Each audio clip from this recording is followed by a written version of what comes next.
Assalamu alaikum students. Welcome to the 39th lecture of Artificial Intelligence. I hope you are fine.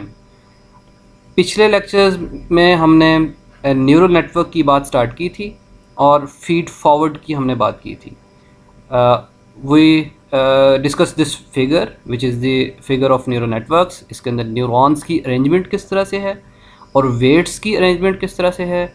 There are 3 layers: input layer, hidden layer, output layer. और इसको मैंने ith layer का नाम दिया, j layer का नाम दिया, k layer का नाम दिया. और वेट्स की अरेंजमेंट किस तरह से इस तरह से की गई थी. और हमने फीड फॉरवर्ड का पूरा मैकेनिज़्म और उसकी इक्वेशंस, ये वाली इक्वेशंस हमने बनाई थी, उसके ऊपर बात की थी. अब होता क्या है कि जब आप इनपुट देते हैं, इनपुट से क्या होता है कि ये पूरी फिगर से वो प्रोसेस होके उनके वेट्स के साथ मल्टीप्लाई होके यहाँ पे एक्टिवेशन फंक्शन पहले लगता है, पहले न्यूरॉन के ऊपर लगता है, फिर दूसरे आखिरी जो लेयर होती है उसके ऊपर लगता है. ये इस तरह से लगा के हमारे पास y की आउटपुट है यहाँ पे हमारे पास आ जाती है. और ये हमारे पास एट दी एंड फाइनल जो हमारे पास इक्वेशन है ये वाली बनी थी हमारे पास. देन अब क्या होगा कि जो इनपुट हमने दी है उसके अगेंस्ट अब टारगेट क्या था उसको कंपेयर करेंगे हम. मतलब अभी जो न्यूरल नेटवर्क का ये टॉपिक है इसके थ्रू हम क्लासिफिकेशन भी कर सकते हैं, रिग्रेशन भी कर सकते हैं.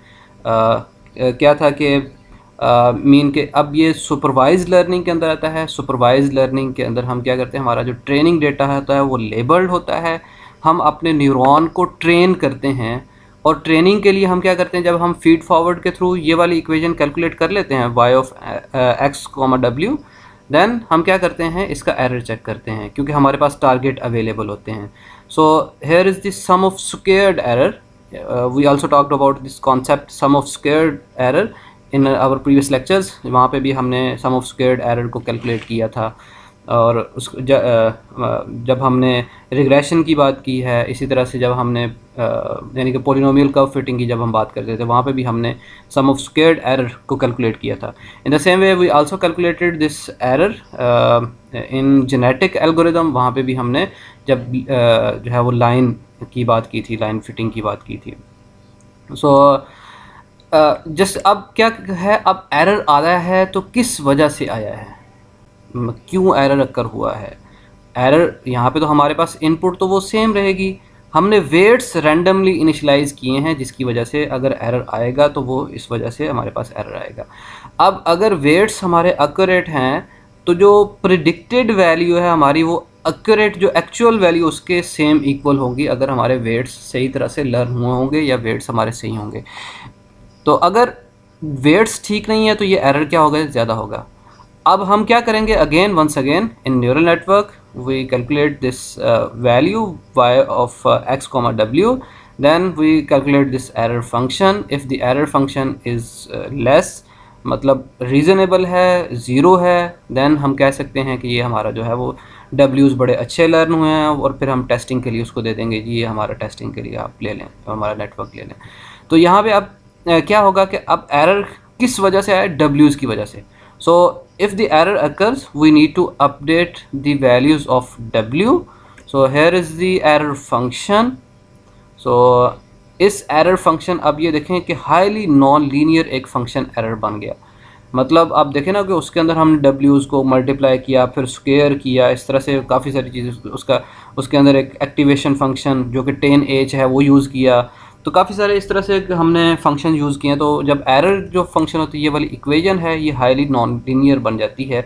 यहाँ पे y ऑफ x की जो अब हमने बात की, यहाँ पे पहला एक एक्टिवेशन फंक्शन है, फिर दूसरा एक्टिवेशन फंक्शन है, यहाँ पे 10h हम यूज़ कर सकते हैं, यहाँ पे लॉजिस्टिक सिग्मॉइड यूज़ कर सकते हैं जो कि हाईली नॉन लीनियर फंक्शन बन जाएगा हमारे पास एरर. सो फॉर एग्ज़ाम्पल मैंने जस्ट एक स्केच लिया यहाँ पे एरर का कि ये मेरे पास एरर फंक्शन है. So I need to minimise my error function. तो मिनिमाइज़ करने का क्या मतलब मैं तो यहाँ पे सबसे मिनिमम लोकेशन पे आना चाहता हूँ कि एरर जो है वो मेरा मिनिमम हो. So how can I get this location, मुझे कैसे पता चलेगा कि ये मैं इस अपने एरर लोकेशन, मिनिमम लोकेशन पे आ गया हूँ.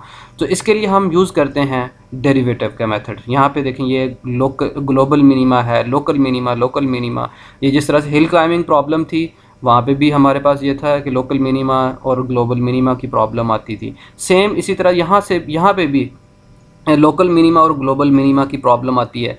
अब इसको किस तरह से हम करते हैं कि किस तरह से किया जाए, वो अगेन उसी तरह से हम स्टार्ट करेंगे और देखते हैं कि किस तरह से हमने अपडेट करना है, अपने एरर को चेंज करना है, एरर को मिनिमाइज़ करना है। फॉर एग्जांपल इनिशियली मैंने डब्ल्यूज़ को क्या किया होगा, इनिशियली मैं डब्ल्यूज़ को यहाँ पे आया होगा, डब्ल्यू जो फॉर एग्जांपल इफ़ मैं जितने भी मेरे पास डब्ल्यूज़ थे वहाँ पे उनको एरर कैलकुलेट किया तो एरर की वैल्यू यहाँ पे फॉर एग्जांपल ये वाली वैल्यू आती है इस लोकेशन, इस पॉइंट के ऊपर। Then I will again update the value of W और I will calculate the new error function. For example वो यहाँ पे भी जा सकता है, वो यहाँ पे भी जा सकता है। अब किस डायरेक्शन पे जाना चाहिए उसको, तो और कब मुझे पता चलेगा कि वो लोकल मिनिमा पे आ गया या ग्लोबल मिनिमा पे आ गया। अब इस चीज़ का मुझे कैसे पता चलेगा, तो यहाँ पे एक सिंपल एक मेथड है ग्रेडियंट का। सो एट दिस लोकेशन जब हमारे पास क्या है कि ये वाली पॉइंट अकर होता है, ये बिल्कुल मिडल वाला, इसी तरह से ये वाला यहाँ पे रेट ऑफ चेंज डब्ल्यू का ग्रेडियंट हमारे पास 0 के इक्वल आ जाता है। So if the delta W mean के derivative of E error function is equal to 0 mean के हम कह सकते हैं कि वो जो है वो एरर उसका बिल्कुल कह लें कि वो लोकल मिनिमा पे या ग्लोबल मिनिमा पे आ गया। सो ये पहली कंडीशन तो ये है कि अब हमें कैसे पता चलेगा कि लोकल मिनिमा पे आ गए हैं या ग्लोबल मिनिमा पे आ गए हैं। When the derivative of error function is equal to 0 then वो हमारे पास जो है वो लोकल मिनिमा या ग्लोबल मिनिमा पे आ गए हैं हम। अब इसके लिए अब किस तरह से, मतलब फॉर एग्जांपल मैं इस लोकेशन पे आ गया हूँ, अब नेक्स्ट वेट किस तरह से अपडेट करने हैं, क्योंकि पहली दफ़ा जब मैंने वेट इनिशलाइज़ किए तो ये वाला एरर आया। तो अब मुझे क्या है, मैंने वेट्स अपडेट करने हैं। तो वेट्स अपडेट किस तरह से किए जाएंगे, so here is the one method gradient descent method. So I will use this method to update the डब्ल्यूज, डब्ल्यू टाउ +1 मीन के नेक्स्ट जो W मैंने यूज़ करना है उसको किस तरह से करूँगा, is equal to W tau, मतलब इस इटरेशन का, पहली इटरेशन का minus eta time rate of change in with respect to W। So यहाँ पे rate of change eta, this will be very small value जो कि रेट ऑफ चेंज लेके आऊँगा। फॉर एग्जांपल किस तरह से हो रहा है, पहले डब्ल्यूज़ जो थे उसकी इस वजह यहाँ पे एरर आया, वो ये वाली वैल्यू कैलकुलेट हो गई है। अब नए W के अंदर ये ईटा टाइम्स उसका डेरिवेटिव लूँगा फंक्शन का विद रिस्पेक्ट टू W, तो यहाँ पे जो छोटी सी वैल्यू आएगी, अब डेरिवेटिव मुझे ये सारी चीज़ें बताएगा कि मुझे आया कि इस तरफ आना चाहिए या इस तरफ आना चाहिए। वो जो रेट ऑफ चेंज है वो सारे का सारा वो मुझे बता देगा कि किस तरह से वो जो है वो यहाँ पे मुझे जो वैल्यू है वो किस तरफ जाना चाहिए। वो ऑटोमेटिकली जब डेरिवेटिव लूँगा यहाँ पे स्लोप क्रिएट करता है। डेरिवेटिव के आपने अगर डेफिनेशन को देखा हो तो वो क्या होता है, कर्व के ऊपर कोई एक पॉइंट लेते हैं, पॉइंट के ऊपर फिर हम स्लोप ड्रॉ करते हैं, उस स्लोप का हम क्या करते हैं, हम कोई फंक्शन बनाते हैं y2 - y1 over x2 - x1, इस तरह से फंक्शन बना के हम उसको कैलकुलेट करते हैं, तो वो डायरेक्शन भी हमें रिटर्न कर देता है। तो इस तरह से ये हमारे पास डब्ल्यूज़ जो है वो जो अपडेटेड होगा कि डब्ल्यूज़ की वजह से जो एरर आता है वो हमारे क्या हो, वो उसके अंदर थोड़ी सी चेंजेस ला के फिर नया W यहाँ पे इनिशलाइज़ कर लेते हैं। और यही हमारे पास एरर। अब डब्ल्यूज़ किस तरह से अपडेट करने हैं, हम मल्टीपल हमारे पास तरीके हैं कि हमारे पास पहले एक डेटा पॉइंट का हम एरर लें, फिर दूसरे का लें, फिर तीसरे का लें, इस तरह से आप n डेटा पॉइंट्स का आप क्या ले लें, एरर ले लें, और फिर उनको सम करके सारे के सारा एरर आपके सामने आ गया। But in online gradient descent, also known as sequential gradient descent or stochastic gradient descent, makes an update to weights vector based on one data point at a time. For example, मैं यहाँ पे क्या है, आप पहला data point लेके आएँ और उसको फीड फॉरवर्ड करें, उसका एरर कैलकुलेट करें, एरर कैलकुलेट करके फिर आप वेट्स को अपडेट करें, देन दूसरा डेटा पॉइंट लेके आएँ, फिर दूसरा डेटा पॉइंट, जैसे हमने अभी जो हमने परसेप्ट्रॉन की एग्जांपल की थी, परसेप्ट्रॉन के अंदर भी जैसे एरर आता है हम पूरे सारे के सारे डेटा सेट का नहीं देखते, बल्कि जैसे एरर आता है वेट्स अपडेट कर देते हैं। So that was the sequential gradient descent. उसको सिक्वेंशियल ऑनलाइन लर्निंग भी कहते हैं, ऑनलाइन ग्रेडियंट डिसेंट भी कहते हैं। सो इस तरह से आप अपडेट कर सकते हैं सिर्फ एक डेटा पॉइंट की बेस के ऊपर। So here is my error function. So इसको मज़ीद थोड़ा सा मैंने इसको एक्सपेंड कर दिया कि y(t(n) just right this equation जो कि y(t(n) की जगह पे मेरे पास है, और इसी तरह से के का भी एक समीशन जो है वो यहाँ पे अवेलेबल है मेरे पास. So I need to update the डब्ल्यूज़, जो कि किस तरह से करूँगा इस एरर फंक्शन को with respect to W J I W K J. मैं डेरिवेटिव लूँगा क्योंकि इनकी वजह से एरर अक्कर होता है. तो I need to update the W J I W K J कि कितना उसके अंदर एरर फंक्शन के अंदर उसका रोल है, लिहाजा उस रोल को कम किया जाए by using the gradient descent method. तो जो उसका रोल होगा उस एरर फंक्शन के अंदर इन वेट्स का, वो उसी वजह से वो क्या कर देगा, उसको अपडेट कर देगा. सो अब किस तरह से इसको, so I write this equation over here. So this is equal to A J, mean कि activation function of middle layer neurons. और यहाँ पे मेरे पास एक न्यूरॉन के अगर एक्टिवेशन है, उसको जब हम पास करते हैं किसी एक्टिवेशन फंक्शन से, so this will be equal to zj. In the same way the activation function for this second layer which will be equal to ak. For this neural network जो कि मैंने अभी डिज़ाइन किया है, the activation function of hidden layer is 10h है, 10 hyperbolic, और and the activation function for output layer is identity. So I just write is here, right here, where the activation function is identity at this location for this point. So you can ignore to write this symbol in this error function. So now I am going to take the derivative with respect to wkj. wkj कहाँ पे available है, वो यहाँ पे available है. I hope you are familiar with derivative rules, किस तरह से अप्लाई करते हैं. So I am taking the partial derivative. Partial derivative के अंदर क्या होता है, वो अगर डेरिवेटिव लें तो समीशन के अंदर डेरिवेटिव आप अप्लाई कर देते होते हैं. तो पार्शियल डेरिवेटिव, फॉर एग्जांपल अगर आपके पास वेक्टर है, तो अगर आप थर्ड कंपोनेंट के कॉरिस्पॉन्डिंग वेक्टर ले रहे हैं, डेरिवेटिव ले रहे हैं, तो थर्ड वाले के साथ ही आप लेंगे, बाकी सबको इग्नोर कर देंगे. इन द सेम वे यहाँ पे भी वैसा ही होगा. अब यहाँ पे en, अब इसको किस तरह से डेरिवेटिव लिया मैंने, डेरिवेटिव लूँगा तो के समीशन है, समीशन के अंदर चला जाता है वो. यानी कि अगर आपकी ब्रैकेट के अंदर यहाँ पे ब्रैकेट हो, इधर भी ब्रैकेट हो, दरमियान में 5 वैल्यूज़ जो हैं वो समीशन हो रही हो, तो आप डेरिवेटिव लेंगे तो 5 के ऊपर अलग अलग अप्लाई होता है derivative. So I will put this derivative next, इस अंदर मेरे पास आ जाएगा. जब जैसे मैं इसको अंदर लेके आऊँगा तो ये स्क्वायर है, स्क्वायर बाहर आ जाएगा, नीचे आ जाएगा, क्योंकि स्क्वायर के लिए हम क्या करते हैं, नीचे इसको लेके आते हैं स्क्वायर को. फिर अंदर वाली टर्म उसी तरह से लिखी दी जाती है एक दफ़ा, और फिर अंदर वाली टर्म का एक दफ़ा डेरिवेटिव लिया जाता है. So I am taking the derivative over here. So I write this part over here. And अब मैं क्या करता हूँ, इसको किसी एक टर्म के इक्वल कर देता हूँ जो कि y के इक्वल है. पहले भी हमने y के इक्वल लिखा हुआ है इसको, माइनस dn. और अब इधर क्या होगा, इधर अगेन अब ये समीशन के अंदर चला जाएगा ये वाली चीज़. अब ये समीशन के अंदर ये एक माइनस भी है, माइनस वाली टर्म जब इसके अंदर जाएगी तो ये हमारे पास क्या हो जाएगा, ये ज़ीरो हो जाएगा, क्योंकि यहाँ पे wkj नहीं है. तो इसके कॉरिस्पॉन्डिंग इसके लिए ये वाली चीज़ कांस्टेंट है, कांस्टेंट चीज़ का डेरिवेटिव लेते हैं तो वो ज़ीरो के इक्वल आ जाता है. इसी तरह से wkj, if I am going to take the derivative of wk0 with respect to wkj, तो कॉरिस्पॉन्डिंग जो w होगा वो तो अगर यहाँ पे है तो वो उसको ले लेगा, अदरवाइज़ इसको भी क्या कर देगा, ज़ीरो कर देगा, क्योंकि इसको कंसीडर करेगा.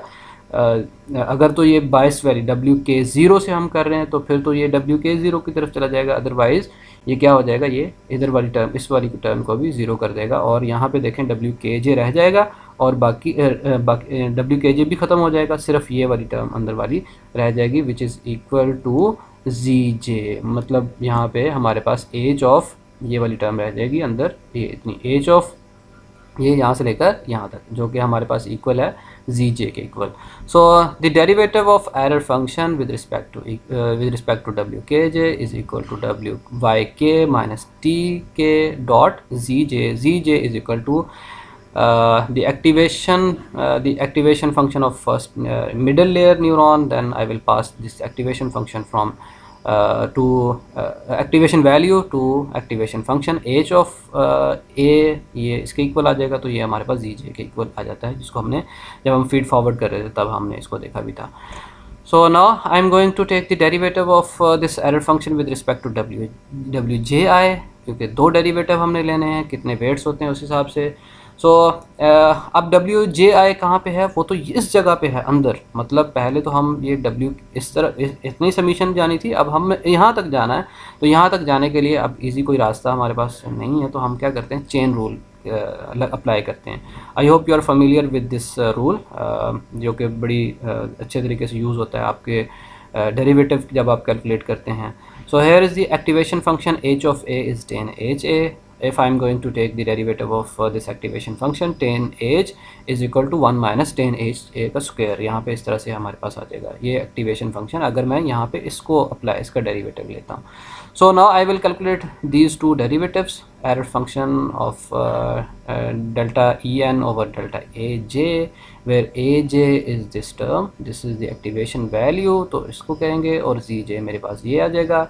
Then I will take the derivative of curly Aj over curly Wji, तो वो यहाँ पे है मेरे पास। अब ये इसको इस तरह से कैसे लिखा जाए, आप ये देखें, इसको आप डिलीट कर सकते हैं, इस तरह से कट कर सकते हैं, और ये फिर उसी तरह से ये टर्म बन जाएगी। तो ये चेन रूल आप अप्लाई कर सकते हैं यहाँ पे।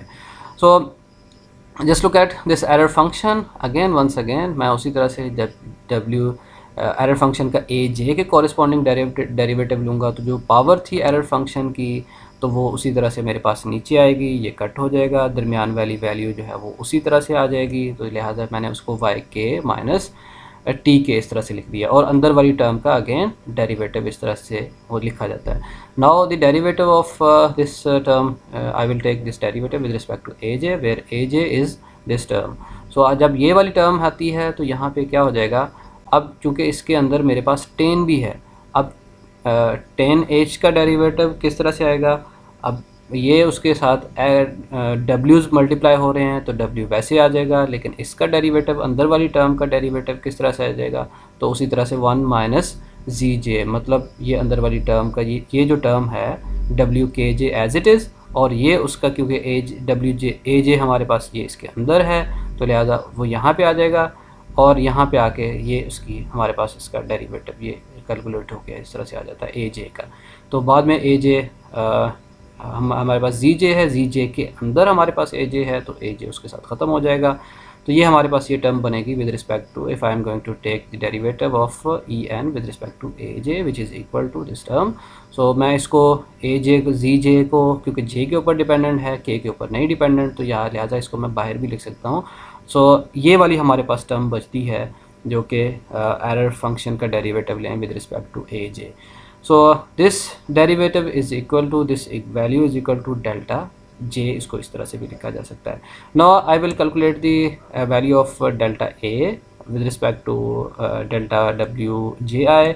तो इसको भी हम कैलकुलेट कर लेते हैं कि हमारे पास जब इसको कैलकुलेट करते हैं w मतलब a j को, a j का a j हमारे पास ये वाली वैल्यू है, इसका जब हम डेरिवेटिव लेते हैं विद रिस्पेक्ट टू w के j, तो ये हमारे पास देखें सॉरी डब्ल्यू सॉरी यहाँ पे मेरे पास जो है वो डब्ल्यू जी आई।